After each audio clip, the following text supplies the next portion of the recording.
Toronto homes for 300,000. The federal government looking to fine municipalities for not building enough homes. All this and more with a good friend and mortgage broker, Dion Beg, right after this.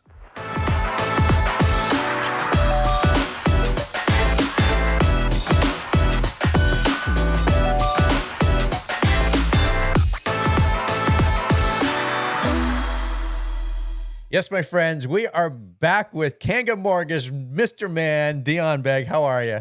Hey Gary, I'm great, man. Been enjoying the Canadian summer, getting out there with the kids. I love it. I love it. And if you haven't been following along, at least with last week's video, I highly recommend you go watch that. And that's where Dion unveiled the new mortgage brand, and servicing his clients hasn't changed but gotten better, right? You bet. Excellent. Excellent. Well, as always, there's lots going on in our mortgage world, but Dion and I don't, we don't always have to talk about Canadian mortgages and financing and lending, although obviously that's his expertise and that's why we're here. But in reality, there's so much going on that is that ripple effect, right? And I know you took your kids downtown and enjoyed the downtown core and got over to Center Island and Yeah, that, just like everyone else, whenever Dion or I travel, we always got to pull up our, I wonder what it's like to live here. I wonder what it exactly. costs to live here. Yes. Talk to us about Center Island. Yeah, so so the Toronto Islands and Centre Island is the one where all the kids go for the amusement park. But there are a couple of islands down there, but two of them in particular, which is Ward Island and Algonquin Island, you can actually live on. So there are 262 houses on those two islands, and if you really want, you can put your name on a waiting list, and you might be lucky enough to be called up. But I'll tell you what I found when I was walking around there looking at these properties. So there's a wait list of with 500 names on that wait list, and every year on average, it looks like somewhere between two and three of these properties on the island come up and become available. Now these islands are on leased land, and they are therefore owned by the government, but also their prices are capped, meaning that it's all agreed to and regulated. So if it's up for sale for $300,000, it cannot sell for more than $300,000. And I'm using that number, Gary, because the average price down there is somewhere between 150 and 400,000 for a house in effectively downtown Toronto, but just on the other side of the little bit of gap of water there. Um, but the thing is, the likelihood of you actually getting it, unfortunately, is very very slim. Would you like to live on that island? It I think I would like to experience it. I don't know about long-term living. That might be a different thing, but if I can get into some place for 300,000 downtown, I got to be all ears, right? It sounds kind of crazy. Yeah, I Yeah. mean, yeah, 300 grand for a downtown house. Yeah, people jump up and down at that headline for sure. But once they find out that it's leased land, financing will be hard, and you got to go to work on a barge or during the middle of -30, that might be a bit of a challenge for some people. Yeah, for sure, for sure. But hey, let's call it like it is. I know $300,000 is a lot of money, but we also live in a day and age where people have $300,000, right? That Yeah, can I mean, happen, my friends. a lot of people might say, well, at least I don't have to drive 3 hours to Muskoka to get to my cottage. Maybe, you know, Yeah, just exactly. jump in the ferry. Exactly, Yeah. exactly. Good stuff. Now, I always find that intriguing, and I know I every time I travel, right, I always look to see what the local prices are or stuff like that, and just kind of get a gauge. I remember once, if you're ever thinking about buying a vacation property, and now we're starting to see vacation properties come up for sale because typically that's a Mm. second residence and sometimes third, who knows? Yeah. I remember a long time ago, I had a mentor saying, "Don't buy it because you just vacation there. Go there in the off season and figure if that's a place, this, which he was actually in referencing, this is maybe a place I want to spend 6 months a Right. year, or retire there. Go there in the off season and see if you still like that destination in the off season or the down season, right?" Yeah. Yeah. I mean, if you're going to be there in that downtime, yeah, some of these places are ghost towns, right? Yeah. Uh, in those off peak seasons. But I'll tell you, when I traveled to Europe a couple of years ago, and I remember being in a Italian town called Pienza. Beautiful, beautiful landscape. Tuscany was the region, and I remember looking at a local apartment, well, local, maybe 20 kilometers outside of the city. and it was something like 90,000 euros. And I did the math, and I'm like, wow, that's cheap. But again, same story. Would I actually want to live there or vacation there? Probably not. Yeah. It's a nice idea, but for practical reasons, probably not worthwhile. Yeah, yeah, yeah. I Yeah. follow now. All these memories are coming up. I wish I could remember the name of the Instagram feed. Cheap vacation properties, something along those lines. I'm Okay. butchering it, but it's an Instagram channel or account, and they post just places like that worldwide. You can go buy a nice farmhouse in the middle of Italy for Yeah. 50,000 euros. You're like, Yeah. that sounds doable, but it's like usually in the middle of nowhere. Yeah. Yeah. you know. And then you're there, and then you may not may not want to be there. Yeah, yeah, yeah. Good stuff. Good stuff. All right, my man. We were having a conversation offline about best and highest use of properties, Yeah. and sometimes we automatically think about best and highest use. What's the best return? What's the most money I can get out of this property if I change it or if I add value to it? Yet in your case, sometimes that's not always the goal or the conversation of where it lies. Right? Talk to us and share with us what you're Yeah. doing right now. Yeah. So basically, the short story is one of my properties is becoming vacant. And looking at what's going on in my life and the life of my family and my in laws, it actually makes sense for them to go and at least temporarily live in that property. And so it's nice. And we've talked about this before. We like to look at the pieces we have on the chessboard, and each of us have different pieces. And depending on what you need, be it economically or for lifestyle reasons, you might be able to play these pieces to serve you. So, let me start with the history of this property. So, this is a property in Pickering, South Pickering, where which was effectively my first family home. Uh, when we left the property about 7 years ago, we converted it to a legal duplex. So let Mm. me first start with that. So when you apply for a conversion, you have to submit plans to the city. And as I was looking through the file, and I still have paper files, some of them are paper. Everything now is electronic, but I still have some paper files. And we came across the floor plans. I'll just hold them up there, hand drawn floor plans on grade 6 grid paper that we actually submitted to Pickering City, showing the upstairs, downstairs dimensions and all of that. Yeah. But it was good enough. It was good enough. You know what? It probably is still good enough if you do it right. But I don't think many people would now with the technology available to be able to draw that online. But we converted it to a duplex years ago. And now the property is becoming vacant. I'm looking at the rental landscape at the moment. My in-laws need a place to stay. So here's the first thing: I got to furnish the place. So when you ask me, how was my weekend? In fact, a lot of my weekend was online, on Amazon, on Wayfair, Yeah. trying to find all the stuff you will need to furnish the place, right? And now I've said to myself, well, if I'm going to this effort to furnish this property for my in-laws, it presents a really interesting opportunity for me to experiment with midterm or short-term rental on the property. So I've reached out to some professionals in that world who've started to give me some advice.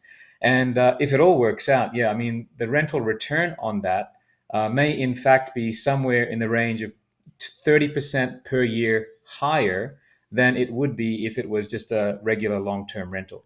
So, Interesting. we're going to put that out there. Again, it's kind of like all these things sort of came together, and I said, look, it's a great opportunity. Let's take advantage of this opportunity. When my in-laws move out in about 6 months from now, we'll put it out there and see what kind of interest we have on it. And it might be a new chapter for me in my investing career, because I've been a guest at many midterm and short-term rentals, but I've never been a landlord in that realm. So this will be a fun new adventure for me in real estate. Yeah, that's interesting. And we always say real estate investing should be boring, meaning you're doing the same thing over and over again. However, there is that moment where you do have to perhaps try something a little bit different or something a little bit new in into your portfolio. You don't want all your eggs in the same basket, in a sense, right? That's how I'd look at that, right? Yeah, it is. So, people talk about diversity in Yeah, investing. yeah, So even in the subset of real estate, there's even a subcategory of, midterm, short term, or long term. And again, like as you know, as an investor, Gary, when a property becomes vacant, you go through some emotions, and one of them is, oh gosh, I got to go, engage the property manager, and we got to go find a tenant. But the other way to look at it is, hey, this is an opportunity, right? To Yeah. say, okay, well, let's maybe mix things up and experiment. And if everything fails, guess what? You just go back to long-term rental. But something tells me that this will work out. Yeah, yeah. And even from that long-term perspective, there are still a lot of people that look for that furnished unit, right? Yes. A lot of people look for that furnished unit, and long-term to them might be 1 or 2 year. They might want to sign a 2 year lease, knowing just based on their life journey and where they're at, right? So that I think you got, and that's the great thing. We always teach, and we don't necessarily teach. We always share the fact that, hey, when you look at a property, you've got to have multiple exits or multiple strategies when you're looking at it. Otherwise, you get pigeonholed, and that hole could get very, very frustrating for you if you don't have any other alternatives to it. Interesting. Yeah. Interesting. Okay, so of course, we post our videos on YouTube and for the world to see, and we do our little shorts, and people have their thoughts and their opinions, and that's one of the reasons why we do this, because we want to engage with our, not only with our audience, but with individuals, and you. We want to engage with you. And one of our followers had a comment the other day, and we've both, Dion and I, found it somewhat intriguing, because we always appreciate comments. We always appreciate when people take the time to post their comments and their thoughts, whether they are in line with ours or not. It doesn't matter. It's a great opportunity, a great platform for both Dean and I to expand our thought process and our horizon as well. So this is a post that was on one of. I'm going to put this one up first. Let me remove that blue one there. From Kevin in one of our videos here. And you can read it on screen. I'm going to start at that second paragraph and think about who's tied to the lifeline of the sector. Of course, the government, land transfer tax. He's talking about land transfer tax as being a big part of the problem. 5% added to every purchase in Toronto. So we have the double land transfer tax in Toronto, and the realtor fees and so forth. And we have an out of control market. Wages were left in the dust a long time ago. Development fees are through the roof. Yes. And all of this gets passed on to the end users. End users either being the home seller or the renter, right? And Mm-hmm. in this last one, we'll spend some time on. The land transfer taxes need to be ditched and replaced with a commercial tax on rental properties. They are running a business and should be taxed as such. And obviously we have some. Let's just kind of highlight that last bit Sure. there. And obviously, we've got some thoughts on first thoughts when you read a comment like that, Dion. And I know there's multiple points that Yeah. Kevin made, but So first thing is, yeah, 100% empathy, meaning I can understand the frustration, right? Prices are where they are. You and I have spoken about the affordability crisis, the fact that it's very hard for people to get their foot on the ladder. And yes, land transfer tax does contribute to the increase in prices or the transactional cost of purchasing. So that's the first thing I'll say. But again, to the writer's point there, um, the land transfer tax gets passed on to the end user, and I can understand the proposal here for land transfer tax needs to be ditched, he says, and replaced with a commercial tax on rental properties, because the landlords are running a business and should be taxed. And the funny thing there is that the end user of that building or that property is going to be the tenant. And so, what will almost always happen in a scenario like this is Kevin is correct. The end user is going to be the one who ultimately suffers here, meaning that rents likely will have to increase if rental properties are taxed at a higher number. yeah. Well, and we are property owners. You and I are both taxed as running a business. The rental rates that we bring in, that's not capital gains tax. That's active income tax, right? So we are already taxed on the income that we bring in. And of course, what's left over is essentially what we're taxed on, obviously. And then we're taxed again at the sale of the property with capital gains. So we're taxed multiple ways on all of our investment properties. I get it. From one hand, you might almost take the stance that if it's going to be an investment property, I don't know how what the legal ramifications of this But my initial thought is, I wonder if there's a tax break for rental properties because we need more of them.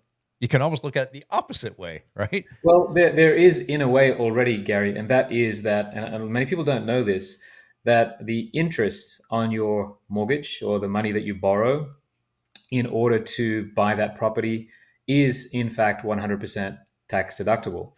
So Mhm. and that is one taxation benefit. The interesting thing, and you know this, but your listeners may not. In the United States, mortgage interest on your principal residence is 100% tax deductible, and therefore, if I was an American, I would never be a renter. I would just own my house because if I can write off that interest as a tax deduction, then that makes a lot of sense. But yeah, back to the tax in Canada. I do believe that we all need to pay our fair share for the roads, the infrastructure, the healthcare, the education system that we have. But yes, I think Kevin's comment here effectively just defers the problem down to the tenant. And again, if we go back to the initial problem, which is how are these people ever going to become homeowners? Well, by those tenants paying higher rent, how will they ever save enough money for the down payment to enter the real estate market? So it's a challenge, and this is the big challenge that our politicians have because they can't just deal with one problem. Yeah. That one problem has a knock-on effect, which then impacts a different segment of society. And yeah, it's. I wouldn't want to be a politician in today's world trying to solve this problem. It's nice to kind of you and me throw out these solutions, but we know that that one solution has 10 knock-on effects, right? Yeah. And I wonder if we would see more investor property owned turnover or enhancement. I'm thinking out loud at this moment.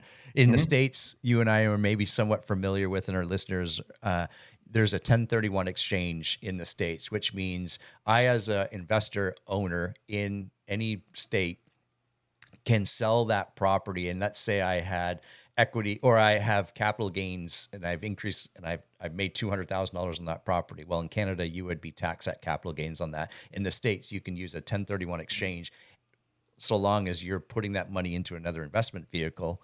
I wonder if that would, I wonder what that ripple effect is in Canada if we were able to introduce something like that. I have no idea if that's a good thing or a bad thing, but from an investor standpoint, I think it's a good thing.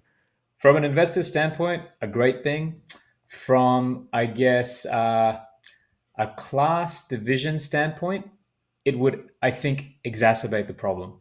Interesting. Meaning, Yeah. meaning that those who have equity and wealth would ultimately get wealthier, Mm. and those that do not are going to find it again much harder too. And as wonderful as our southern neighbor is, one of the biggest challenges that you will see in parts of America is the disparity of wealth, right? And while we do complain about it here to some extent, and rightfully so, the degree that that happens in the United States is much higher. And in fact, I have a friend of mine who moved to the States, another mortgage broker friend of mine, and he said to me, Dion, I love where I live, but I wouldn't want to be poor in America because Interesting. they just don't have the same social network or safety net that we have up here. Wow, that's a good point. Interesting. Interesting. Yeah. So, as you can all imagine, there's a ton of ideas, and I think it's important that people like you and I and you, our listener, keep throwing out ideas, and we just keep cycling them through in a sense because at some point we're gonna have to make some changes, and who knows who has that next bright idea? Like keep throwing them out there in the comments, and you might think to yourself, well, how are we ever going to change the Ontario government or BC government or Canadian government? I went, and, it starts locally, right? It starts locally in your local municipalities. That's where you can see the most change. So if you have influence or friends on your local government, talk to them. Talk to them, right? I know I'm friends with our local mayor, and we often have nice conversations back and forth, and always constructive, and it's really good actually. So, Gary, if that's the case, I would love sometime in the next little while for you to talk to your mayor about some of the comments of the conservative leader at the moment, Pierre Poilievre. Mm, Uh, basically, he's proposing that if he comes into power, that if local municipal governments don't increase their rate of building permit approval by 15%, that he's proposing that the federal government withhold funding at the provincial level. So basically, he's saying we have a problem. We need the process to be faster and smoother, which I think everybody would agree to. But what he's saying is to all these local mayors, what you need to do is you need to make it easier and faster for people to build. On the face of it, it sounds like a really interesting plan. But if you can talk with your mayor about that idea and find out his take on it, I'd love to hear what he says, because I'm sure there are other issues around that, maybe regarding safety, not wanting to rush things through processing. But I'd love his feedback on that. Well, I don't know about other. I know. Let me backtrack a little bit. There's many people that will put their hand up and say, "No way, not in my backyard." We all know the NIMBY movement, right? So there's that to manage and walk through as well. It's interesting. Uh, it's definitely an interesting conversation for sure, and one that we should pull the lid off and let all the worms out, because it's a conversation that has to happen. Not You know not what? I'll just mention one more thing that kind of fits into this, which is we were talking about Dr. Mike Moffat, who's a Yeah. economist, property economist, and one of his proposals, proposals, but one thing that he discussed this week was the idea that back after the war was finished, there was a massive push for housing in Canada, and the way that they were able to build, in particular, apartment buildings very quickly was they had a pre-approved building plan, which once it had gone through permits, was a pre-approved, we'll call it a model, right?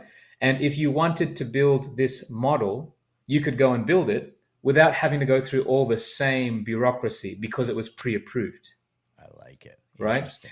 And so what he's suggesting is that maybe we need to start applying that again, going forward, which would maybe expedite things. And yeah, the first thing I thought of was like, oh my god, all the houses are going to look the same. But then when you drive past a Mattame or a Tribute development, they're all the same anyway. So it may not necessarily be a bad thing, and it's a interesting solution to a real problem, and one which, as I thought about it longer and deeper, I said, you know what, this actually makes a lot of sense. It does. And you think about all the properties that I know I've owned, and I know you've had them in the past too. The 1950s bungalow, semi bungalow with the side entrance Yep, that leads itself to a basement that's, apartment, that's this one.